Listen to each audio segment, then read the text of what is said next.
Mini episode 1156 of the FDH Lounge is brought to you by Sportsology, delivering unconventional columns and webcasts about sports, TV, music, movies, and more. Follow them on the web at sportsology.com. The FDH Lounge. You want to schedule your life around it.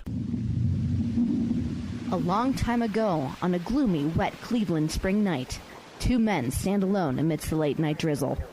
Their voices echo across the vacant station parking lot as they debate the merits of the great American radio show that have been missing for far too long. On that night, an idea was born. That idea became the FDH Lounge.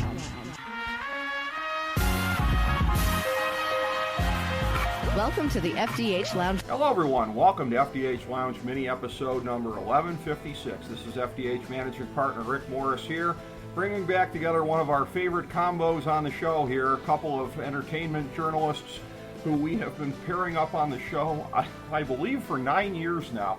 It's either 8 years or 9 years. I believe it's 9. Maybe it's even 10. Who knows? But it's right around a decade. Simon Applebaum and Lloyd Carroll, both from the New York area here. And, of course, Simon Applebaum, you can check out all of his works. Of course, the Tomorrow Will Be Televised franchise. He has the columns as well as the podcasts for that, and you can check him out, of course, at MediaVillage.com. That is a hub for a lot of his coverage there, and one of many for a great TV and technology journalist. Simon, a pleasure to have you on, as always, my friend. Thank you so much for being here today. Rick, it's always a pleasure. I wish we did this more than once or twice a year because things in the TV industry and TV overall, what we're watching is just incredible. We really are in a very unique transformational time. We certainly are, and it's always great to be able to trace that with you, and also with another beloved FDH Lounge dignitary. We have two here today, Lloyd Carroll from Queens Chronicle, and once again, many other fine publications as well. Both of these gentlemen are very busy and prolific individuals, and of course Lloyd touching upon entertainment as well as sports and other topics as well. Lloyd, always good to get you back in here, my friend. Thank you so much for joining us today. Rick, I'm glad to be beloved and glad to be working with Simon again. Well, you don't have to act so surprised. Lloyd, you are a beloved individual. But now, just talk to some sports teams, public relations people for me, Rick. Yeah.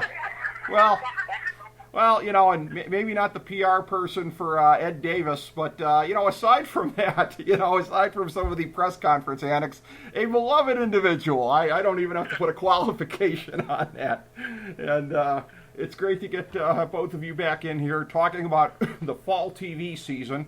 And we are about 2 weeks into it as we speak. And so we've been through one set of ratings books as far as how things played out for the week.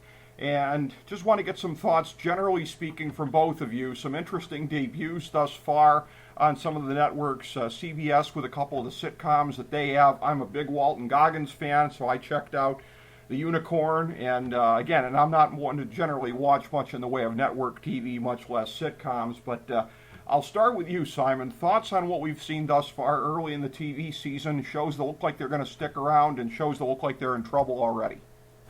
Well, you know what, Rick? This is a very unusual situation because I think for the first time in television history, the broadcast network that they're serving up this fall is not the story. Here's what's the story.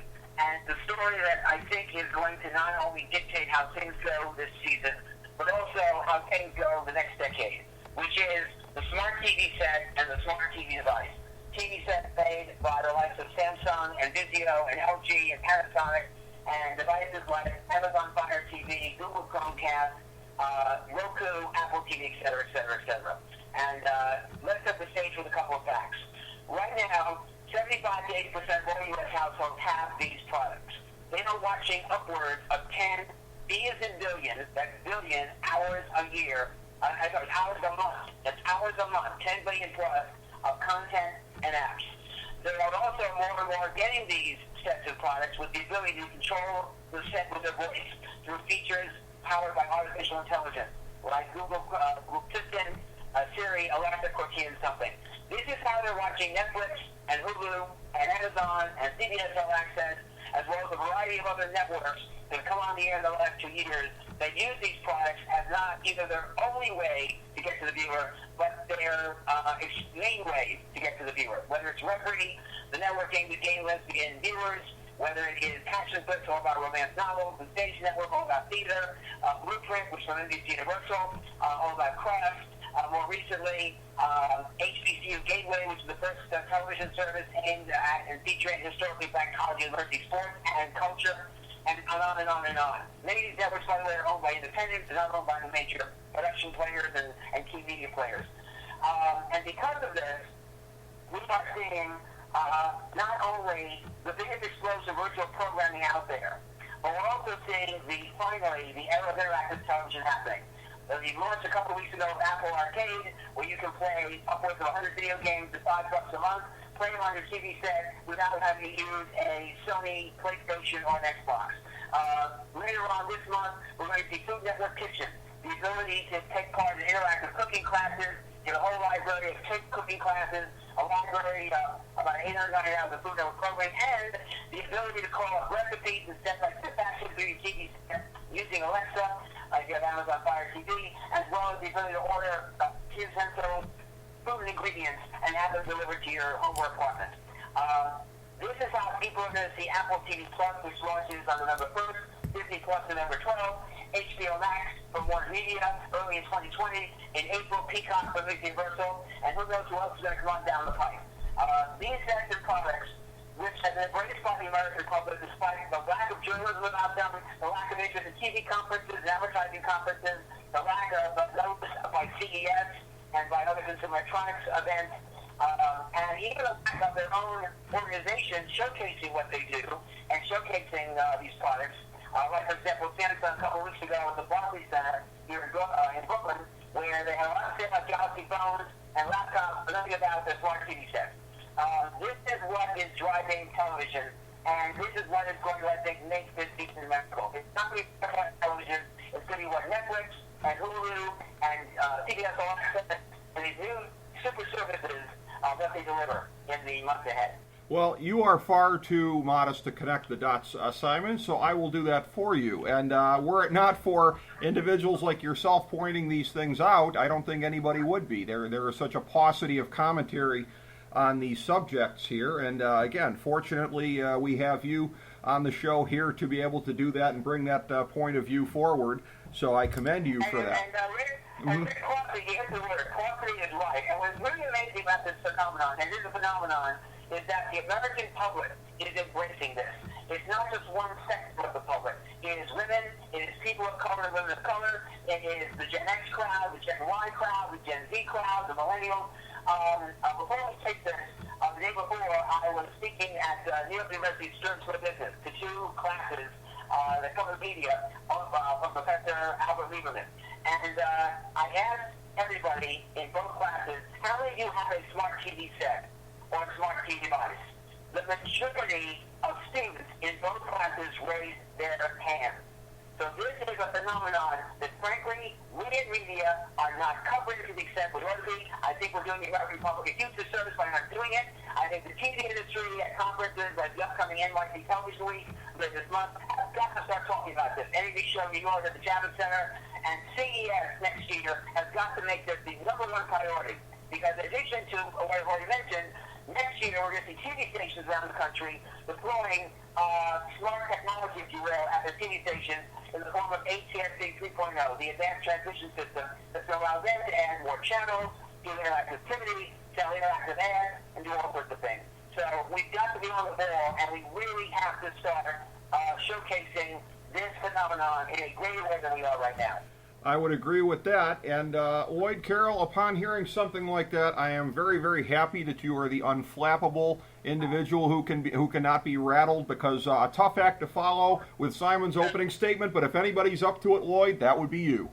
Well, I can't disagree with Simon, but there's still something special about the, the storefront window that broadcast television. There's still something special. It's funny, I was having this conversation with my colleague at the Queen's Chronicle, Dave Russell, and we're saying, there's still something special about those letters: NBC, CBS, ABC, Fox. Maybe again, being a baby boomer, that kind of is what you grow up with, but he's younger than I am. He's half my age, and even he acknowledges that there's still something special at broadcast television, and I guess the reason we're here this week, and that is talk about the new shows that are on broadcast television. True, and again, it's the traditional broadcast season, of course, fall through the spring as we've done over a period of time. And Simon, I think we talked about this maybe the last time you were on, maybe the time before, but it was one of these times here was fairly recent because we did some turn of the decade coverage 10 years ago, and we'll probably do some similar things this time around as well. So when we were looking ahead to the 2010s, it was a thing where, and again, it's not that there haven't been tremendous advancements over the course of time, but I'm somebody who, maybe it's my Jetsons mentality, I thought we'd be further along than we are now. There was a lot of heady talk 10 years ago about the convergence of TV and internet, and that that one platform basically won't be regarded as being above the other one. And yet the focus of your opening statement here tonight was about how much we are overlooking the non-traditional parts of TV. Me being 10 years ago, again, maybe it was naive of me, but I thought it would be more of an even footing here towards the end of the decade. I believe the last time we talked about this, you indicated that your notion was different, and that it essentially hasn't failed to live up to what you thought it would be 10 years ago. So it's an interesting change in perspectives, I guess, between me and you on that. Yeah, I think there's a number of things. First of all, for smart TV sets and devices to be doing what they're doing just 5 or 6 years into their existence, and again, without much coverage, and not even education on the part of these companies, whether it's Samsung or Google or Amazon, with some exception, it's phenomenal. We've never seen anything like this. Secondly, Netflix and Google and Amazon, I really think are getting the buzz with their programming. Netflix programming, Stranger Things, The Dark Crystal, the new Ryan Murphy series, The Politician. That's what's really, it's either these programs are drawing the buzz, or some of the cable networks that are drawing buzz. We just had the premiere by FX of a wonderful new series called Godfather of Harlem with Forrest Whitaker as the star and executive producer. I attended the premiere episode at the Tribeca TV Festival last month, and it's a tremendous show. John Ridley did the first episode. He directed the first episode. Did a fantastic job. Whitaker's performance, I think will be remembered to come next anytime. We're seeing some of what's interesting is the broadcast networks so far. I don't think that anything's really standing out yet. And I think what's happened in the last couple of seasons is that the broadcast networks will put 1, 2, 3 series on. They won't put all the shows that they've greenlighted for the season on first, the way they used to. They'll put on a couple shows in the fall and then hold on to the better material in the winter or in the spring. Right now, I think there may be one show that may be breaking loose on the broadcast network. That's Prodigal Son on Monday night at 911 on Fox. To be clear, I did have the producers on the show. It's a very interesting program. One possibility for CBS is Equal, the new series with Michelle and Robert King. And so far, ABC, they have a hit in Stumptown, which they've been promoting incessantly throughout the summer. But we don't know yet. I don't think it's a breakout hit the way you have seen them in the past. But what is getting a lot of buzz is shows like Godfather of Harlem on Ethics, David Makes Man, the brilliant new series on OWN, Open Free Network, from Terrell Allen McClady, the officer co-writer for Moonlight, magnificent new show. I was thinking one of my 10 best shows of the year, top 5 new shows of the year. A lot of stuff on Netflix, a lot of stuff on Hulu, amazing shows on Amazon, CBS All Access. I think it's done some amazing work this year. And some of these, they said, cable networks like Oak Free Network, like Ethics, which I thought had a very good summer with Perpetual Base Limited and with Pennyworth, Alfred, the father, when he was younger, working as a spy. They really done well. And I think if the broadcast networks are going to have some big stuff, I think you'll see it later than sooner. Very interesting. And again, Lloyd, how do you look at something like this when you're looking at the way that these things have changed over the course of the decade? You're like me, more so than Simon, in that you and I don't really cover these issues necessarily as close as he does. So do you sort of share my point of view that, like, at the start of the decade, I might have thought that there might have been more integration of TV and internet than there's been, or has it basically lived up to your expectations as far as where we would be heading into 2020? You raise an interesting point, Rick. I mean, before we had these turn of the decade, we hear about streaming services in 2010. So I think that's kind of created a separate animal. It's funny, it's like certain things never took off even though the technology was there. I remember in 1970 that the idea that you could see somebody who you were having a telephone conversation with. Well, it turned out people just didn't want to be seen in their skivvies or whatnot. Yeah. And that thing never happened. Right. And I'm wondering if the same thing is true, that we almost say, okay, we want our computer, our internet to be a certain thing, yet when we go to our screen devices, it's a different, we just don't think that way. And that's, again, I'm an amateur in this area, but just give me kind of a layman's gut feel on it.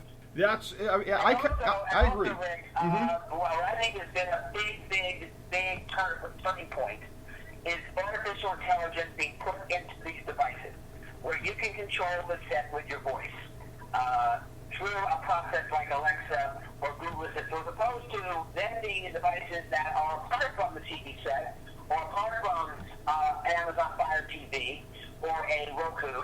They are built into the product. And that, I think, has really triggered this new wave of interactivity.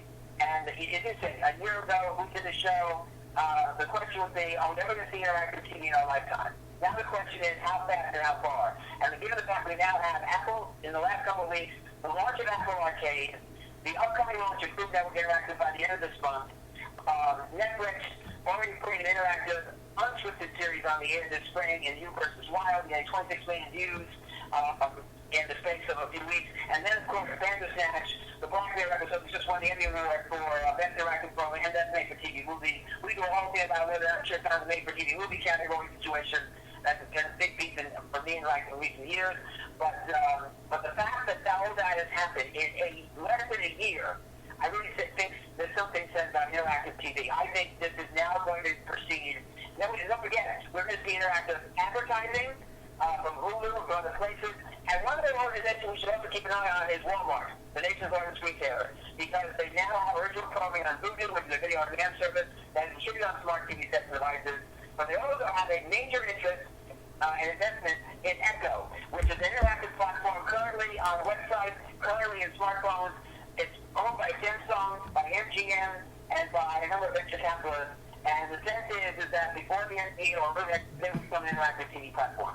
And they could break loose, again, live Food Network Kitchen, they could break the interactive market wide open. Well, and that's what makes this one of the more interesting subjects, is that it's all in the eye of the beholder, because you are absolutely correct in identifying all of these cutting-edge things that are happening. And yet, from my perspective, I sit here, and again, the fact that the overall landscape looks recognizable to me as we head into 2020, I didn't expect that to be the case 10 years ago, and I think I know why. I think I underestimated something, and I want to get the sense from both of you about this, because it's a critical part of how we transition into the future. I think in this world that I expected to see, in this more seamless integration of TV and internet, and so many things being on demand, and like this show won't be on at this time, it'll debut at this time, and you can download or watch it on demand anytime after that. I think I failed to understand the importance of the affiliates, the decentralized power structure of television across this country. And it's the affiliates, I think, that are responsible for the level of continuity that we're seeing as far as network TV goes. And I think that my previous sort of sense of TV and internet becoming so much more integrated, that is something that would gravely undermine the affiliate structure that we have in this country. Have the last 10 years proven, Simon, that even with all the other things that are happening out here, that the affiliate structure in television is durable and will be in place going forward? Yes. However, it is already transforming. What we were seeing, there's a couple of things that are happening. One, we're seeing station groups launching smart TV sets and smart TV devices as a way to produce more original programming and to develop a new revenue stream. The Rubicon stations now owned by Gray have investigated TV. Sinclair is a major player in multicast channels. They have a service called Stir, which allows you to see local newscasts around the country, as well as a variety of other programming. Sinclair now has the deal with the regional sports networks that they picked up from Disney when Disney acquired Fox. We're seeing a lot of interest in, as I said, ATSC 3.0, which will allow more channels. We have the multicast channel movement, where it's available on digital subcarriers and also on cable. So that's helped a lot. So the local stations are getting more into programming, and they're getting more into trying to do more things on the national level. Whether it's individual shows that have been syndicated, or whether it is whole networks, along with their content, or content they group together, that they will market all over the place. Interesting. And again, as I turn to you, Lloyd, again, you and I think maybe have a little bit more of a traditionalist perspective on things here in terms of our understanding. So what's your sense of this? And I know you're always, in any industry, sports included, I know you're always fascinated by the economics of things and how they work. So in terms of the affiliate structure in this country, which has traditionally been the thing that has supported the networks here, is that, what do you see for that going forward as far as the viability of the system? And as Simon alludes to some of the changes that they're making to sort of try to future-proof themselves, which I think would be smart for anyone in any type of business. But when you're looking at the affiliates at potentially 10 and 20 years down the road, what are you seeing as far as their capacity to survive in a rapidly changing environment? Well, you're certainly seeing a rapid consolidation. I mean, even it used to be in small markets like Palm Springs, California, that one group would control the CBS affiliate, the NBC affiliate. They would actually shuffle their news personnel over. Now it's even in New York City, where the Channel 5 and 9, two of the old, to use an archaic terminology, VHF stations basically do that. Boy, I haven't said VHF and UHF in 30 years. But anyway, we get the idea. Yeah. But I still feel that, again, broadcast television that's distributed through these affiliates, that model is not going to become like Sears and Kmart. I get the feeling that it's going to last for quite a while. There's something special about broadcast television that goes through that. Again, I think because I'm prejudiced, I go out to the Television Critics Association every year, and these are the people who put on the big shows, put on the big panels, and it just seems to be working. Now, again, I know what Simon's saying, there are more choices than ever, but I'm beginning to feel it's like the old Yogi Berra line about it's so crowded nobody goes there to eat anymore. There's just so many choices, I wonder who's watching all of them. That is an excellent point. And again, as somebody who, in diagnosing myself, I think 10 years ago, underestimated the structure of the affiliates in this country, I'm not going to make that mistake again. So I believe both of you when you're talking about their capacity to move forward and not be rendered obsolete by these changes. And again, for as much as we're talking about that we're moving into a brand new model of TV here every year, more and more and more so. All you have to do is look at the recent Emmys, which we talked about recently on the show with John Bastow, and the fact that while the networks are the home for the Emmys, they are increasingly not the home for shows that are winning lots of Emmys because cable and streaming has basically sort of moved into that. So this whole sort of fall TV season thing here is in and of itself, I think, obviously becoming sort of a bygone kind of a thing, and that is the one thing that we may evolve away from more so, affiliates or no affiliates. But as we look at this here, guys, and we've spent a decent amount of time talking about the macro level, which I would sort of agree is, I think, where more interest is, as opposed to all the shows that are out there, which there's a couple things here and there that people are finding of interest and are doing well. But looking more so at the micro level, I'll start with you, Simon. Is there anything that's really sort of catching your eye right now as far as anything that's noteworthy and or may stay on the scene for quite a while? Well, first of all, I want to talk about the Emmys for a second on two levels. Number one, I think that the results this year were the most surprising Emmys in recent memory, Rick and Lloyd. If anyone were to say Fleabag was going to beat not only but the Martin Rivers Mizell in the key categories, all four of them, show, and comedy, actress, writing and directing, you have been laughed silly. You have been taken off the planet. And I think that was a major, major win for Phoebe Waller-Bridge to get all four of those Emmy wins. And it was very surprising. Kudos to her. Kudos also that HBO continues to be the number one Emmy getter. Netflix, I thought, had a very good thing, although I thought the Wendy C. should have won Best Miniseries. But Chernobyl was a really, really good show. The miniseries category, by the way, was the toughest. You could have picked Poppy Burner on FX. You could have picked Escape at Dannemora on Showtime. By the way, Showtime has really stepped it up in the last year. They've introduced some wonderful new shows, and they've got some big new shows ahead, by the way, including the video game Halo as a series, and also they just picked up the series based on the best-selling novel Golden Gas, which I think will be a very, very exciting program, given the versatility of those novels. As far as the show itself went, it was an embarrassment. I don't know what John said in your other segment with him, but personally, I've seen so many great award shows and really bad ones. This version of the Emmys was one of the most atrocious award show presentations I have ever seen. It was embarrassing to the TV industry. It was embarrassing to both the nominees and the winners. It was embarrassing to the audience. The fact that it lost 30% of the audience at home really says a lot. It was a show that looked like amateur hour, that it was whole segments were over the heads of people, and if it wasn't maybe the best lineup of acceptance speeches in recent memory for any award program, this thing would have been a total nightmare. I can't believe Tom Michener, one of the best executive producers of live television, was responsible for this. But somebody's head has got to roll, and the TV Academy, I think, really has to have some soul searching about how they want to showcase an award show that is supposed to celebrate the medium.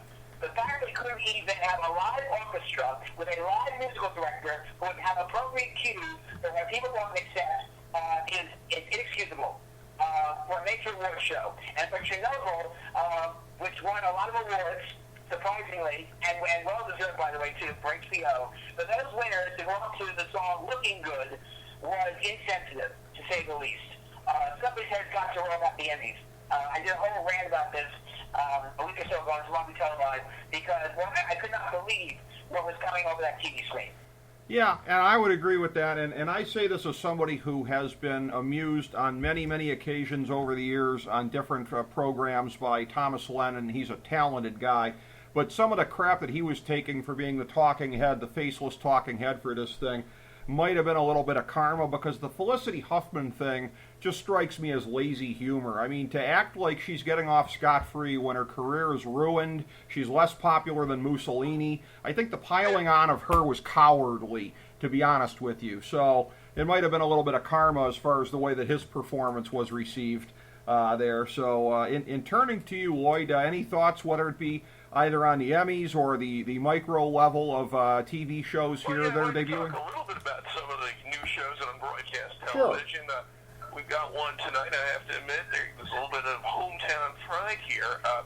Cal Penn and Sunnyside, which I think is an interesting show. Didn't do well in the ratings its first weekend. Not surprising. NBC really hasn't done a lot of... They haven't made Thursday night must-see TV in ages. But this one is worth catching.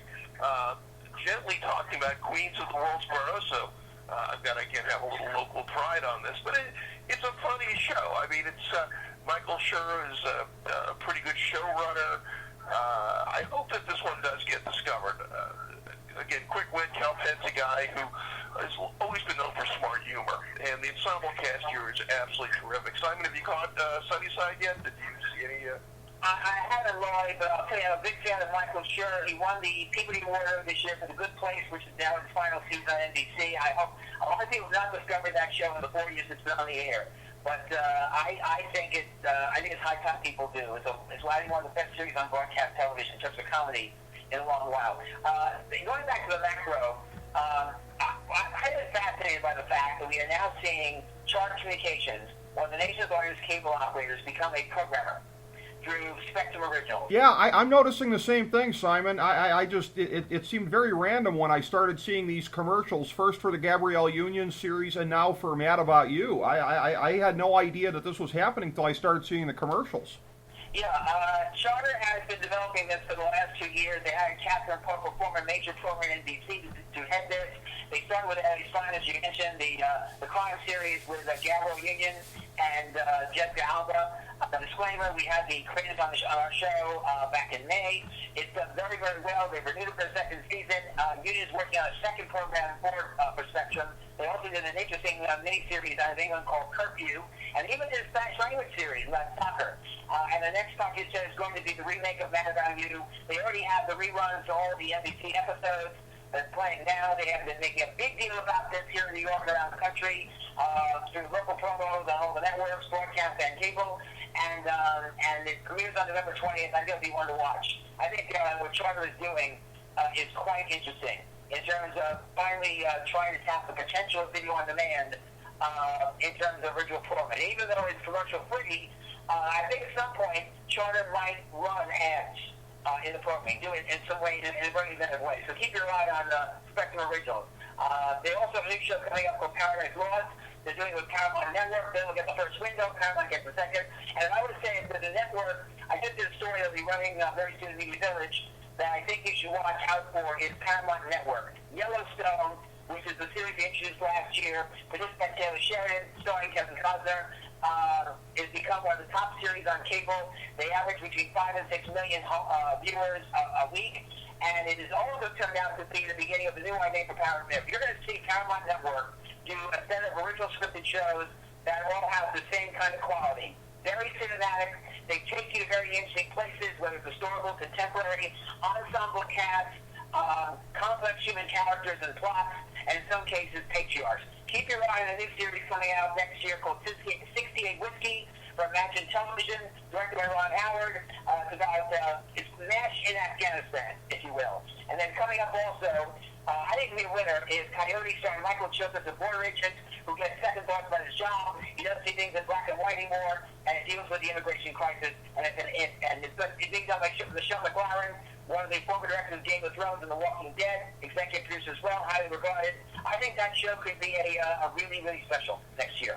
Very interesting. I have to watch for that, and I agree with you about Yellowstone, and I'm glad you mentioned it because that gives me a chance to promote that I will very, very shortly have my Yellowstone Season 2 review coming up. I did a Season 1 review on the show, and spoiler alert, I liked Season 2 better. I felt like it definitely moved along much better than Season 1 did. The one note... So did a lot of viewers, Rick. The latest stats from Paramount and from Nielsen is that in every single age group, the audience went up, and went up substantially. And they are getting great replay. It also led to Paramount doing a reality series called The Last Cowboy, supervised by Sheridan, which also did very well as a follow-up, came on right after Yellowstone. But yes, Yellowstone has really found its groove, and I think because of success, you will see Paramount Network do a lot more shows, not more modern-day westerns, but you will see a lot more shows with that kind of formula. As I said, complex characters, ensemble cast, unique settings, whether it is an Army medical unit in Afghanistan, or the U.S.-Mexico border, or the 1990s London nightlife, with a show called Sexy Beast based on the movie. You're ready to see, I think, Paramount. I think 2020 will be Paramount Network's year. Very interesting. And again, before we wrap this up, the one thing that I want to get in here as well, the new Warner Media with an early hit on its hands here in the fall. The first head-to-head matchup here as Pro Graps returns to a major network to compete with WWE. TNT,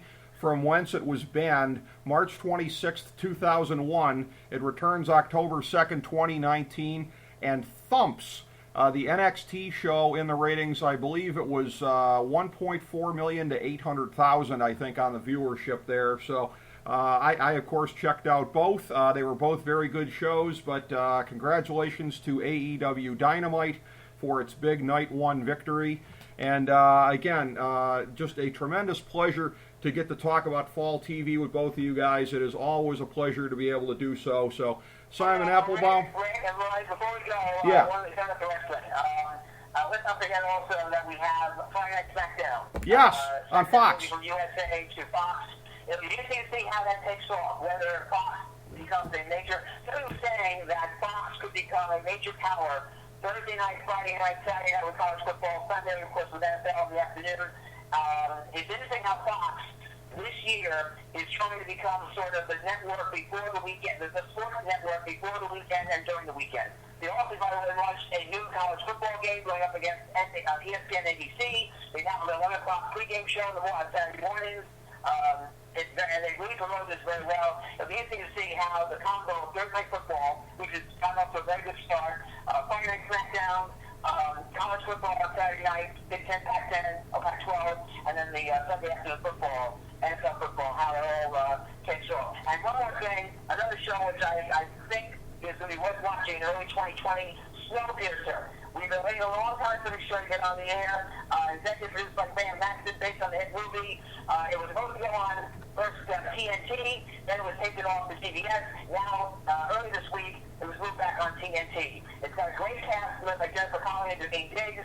I think the premise is very interesting. It's like the wagon train, the futuristic wagon train, and if it works, they got 2 seasons to prove it. I think Snowpiercer is going to be the only one to watch for TNT. I think it's also going to show the kind of stuff that HBO Max is going to do when they go off the ground.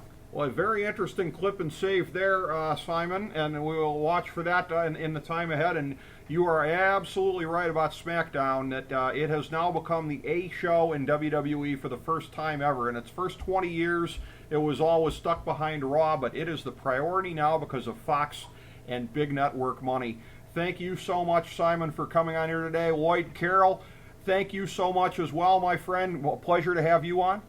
My pleasure, Rick. Really appreciate it. Take care of you and the Lloyd as well. All right, and absolutely, our listeners should also continue to be checking out Tomorrow Will Be Televised, which, again, Simon's outstanding podcast. You can check that out as well. A pleasure always to have on Simon Applebaum and Lloyd Carroll. Thank you to both for being on again, and thank you, everybody, for checking out FDH Lounge mini episode number 1156. As we bring the show to a close, we would like to extend our deepest gratitude to NBC, CBS, ABC, Fox, all Clear Channel affiliates, TNT, TBS, USA, UPN, Deadspin.com, YouTube.com, YTMND.com, MySpace.com, various blogs, Fox News, CNN, CNBC, MSNBC, IamBoard.com, Billboard.com, Google.com, ESPN, ESPN2, ESPN News, ESPN Classic, NBA TV, NFL Network, Sports Time Ohio, Athlon Magazine, Comedy Central, Cartoon Network, The Boomerang Channel, QVC,